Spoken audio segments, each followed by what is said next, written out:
And then we wait till it's as dark as we can get it without getting too late, because it only lasts about 20, 25 minutes. So.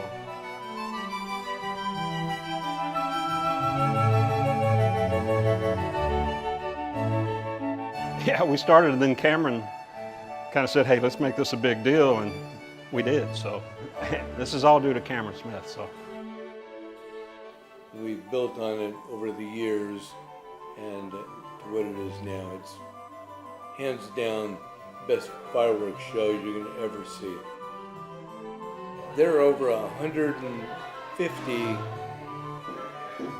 boxes of fireworks that have 180 shots in them each, so do the math.